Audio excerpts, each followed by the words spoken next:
हर साल मई जून के महीने में बस्ती नामक गांव में भयानक गर्मी पड़ा करती थी। बारिश ना होने के कारण वहां का जल स्तर काफी कम हो जाता था, इसलिए पंपों में पानी नहीं रहता था। अम्मा, नल का पानी फिर से चला गया। बाल्टी में पानी होगा, उससे जाके नहा ले।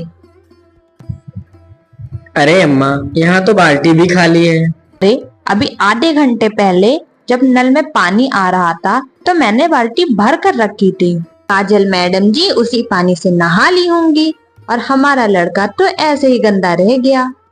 मैंने भी तो कल शाम में पानी भर कर रखा था और तुम्हारा लड़का तो उस पानी से नहा लिया। मैंने तो कुछ नहीं कहा और हमारी लड़की ने नहा लिया तो बहुत बड़ी आफत आ गई है। जैसे अपनी महारानी लड़की जी से कहो नल से खुद पानी निकाल कर रखा करे नहाने के लिए, वरना लगाऊंगी 2-4 थप्पड़, आ जाएगी अकल ठिकाने। अच्छा, मार के दिखाना, जैसे मेरे पास तो हाथ है नहीं। काजल अपनी नानी के साथ अपने मामा के घर में रहा करती थी।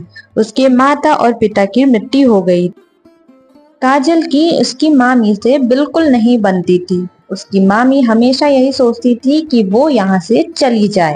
काजल के माता पिता के मृत्यु के बाद उसकी मामी उसे अपने घर में साथ नहीं रखना चाहती थी, मगर उसकी नानी उसको वहाँ रखना चाहती थी।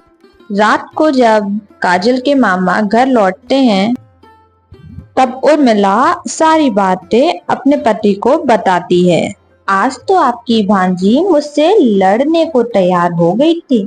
मैंने उससे बस इतना ही कहा था कि कुएं से पानी आज तू निकाल ले, बस महारानी जी चिढ़ गई और लड़ने लगी। वो तो ये कहो राजू घर पे था, उसने कुएं से पानी निकाल कर मुझे दिया। माँ ने कुछ नहीं कहा। वो तो बस काजल की ही तरफदारी करती हैं, उन्हें मैं कहाँ अच्छी लगूंगी। वो तो कहिए कि राजू घर पे था, उसने मुझे इस तरह उर्मिला झूठ बोलकर अपने पति को गुस्सा दिला देती है। रामलाल गुस्से में अपनी माँ के कमरे में जाता है और अपनी माँ और भांजी के कपड़े सारे फेंक देता है बाहर। मामा, आप हमें घर से क्यों बाहर निकाल रहे हैं? तुम लोग यहाँ से बाहर निकलो और जहाँ जाना है वहाँ जाओ। काजल और उसकी नानी सरपंच जी के पास अपने बेटे रामलाल की शिकायत करने पहुंच जाती हैं, लेकिन वे वहां जाते ही देखती हैं कि सरपंच जी को उसकी बहू ने पहले से ही रिश्वत देके अपने पक्ष में करवा लिया है।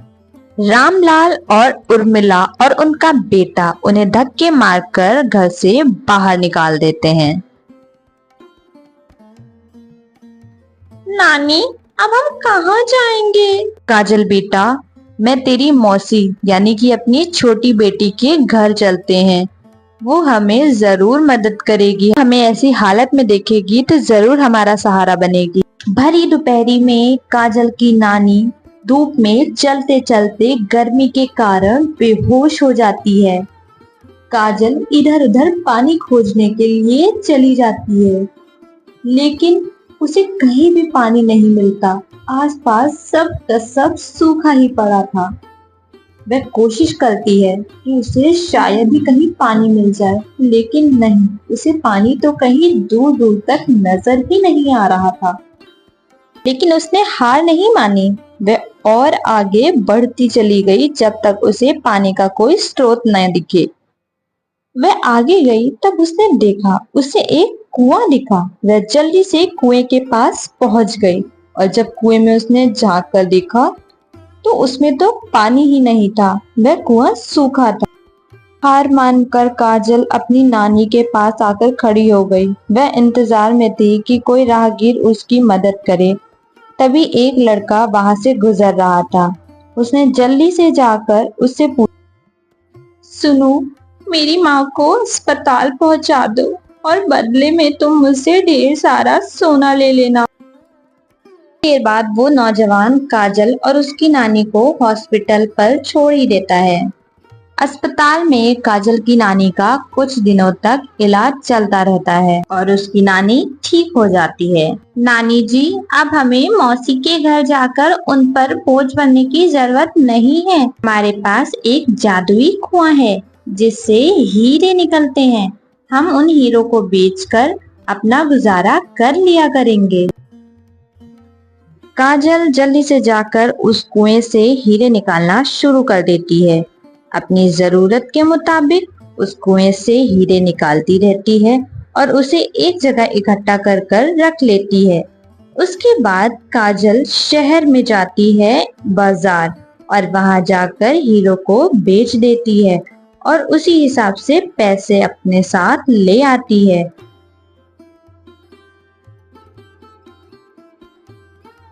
काजल हीरो को बेचकर और घर के जरूरत का सारा सामान लेकर अपने घर पर आ जाती है। वह उस झोपड़ी में सारा सामान अच्छे से लगा देती है। वो नौजवान जब भी उस रास्ते से गुजरता तब वह काजल से मिलकर जरूर जाता था। एक दिन राजू ने काजल को बहुत सुंदर कपड़े पहने बाजार में उस नौजवान के साथ घूमते हुए देख लिया और देखकर वह तुरंत अपने घर पे अपने बापू से जाकर सारी की सारी बातें बता दी। जब वो लोग गांव के बाहर झोपड़ी में रह रहे हैं तो उनके पास इतने पैसे कहाँ से आए? मोहनलाल एक दिन काजल का चुपके से पीछा करता हुआ उसकी झोपड़ी तक आ पहुंचता है और पेड़ों के पीछे से चुप करके देखकर काजल को कुएं से हीरे निकालते हुए देख ही लेता है। ये सब देखने के बाद वह जल्दी जल्दी अपने घर की ओर निकल पड़ता है।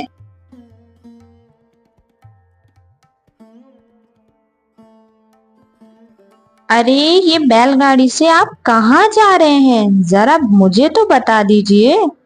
इतनी रात में आखिर आपको जाना कहाँ है? काजल की झोपड़ी के पास एक कुआं है जिसमें से हीरे निकलते हैं। आज रात हम बैलगाड़ी तैयार करके वहां जाएंगे और वहां से उस कुएं का सारा हीरा ले आएंगे। रात में रामलाल और उसकी पत्नी और बेटा काजल की झोपड़ी के पास चले जाते हैं। जब वो तीनों वहां पहुंचते हैं तब उन दोनों को सोता हुआ पाकर जल्दी जल्दी कुएं में खुदाई करना शुरू कर देते हैं।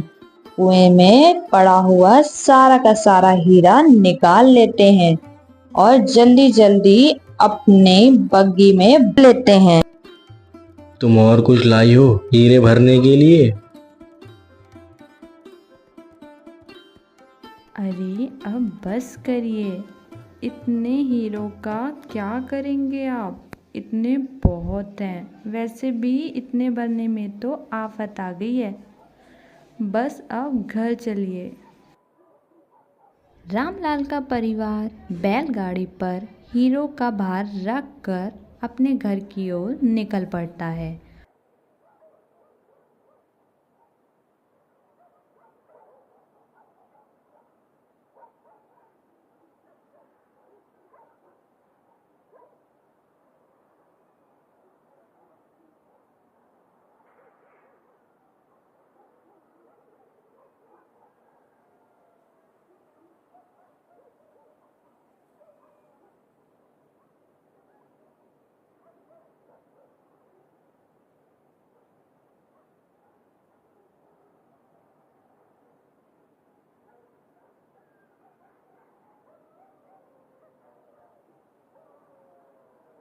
रात में डाकुओं की टोली उसी रास्ते से गुजर रही होती है। उन डाकुओं की नज़र मोहनलाल के परिवार के ऊपर पड़ती है और वह उनके परिवार को मारकर उनका चुराया हुआ सोना वो चुरा कर ले जाते हैं।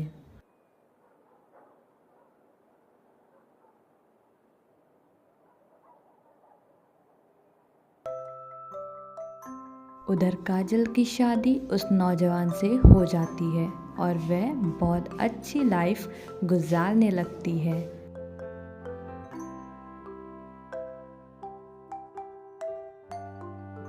किसी ने सच ही कहा है, बुरे कर्मों का फल बुरा ही होता है।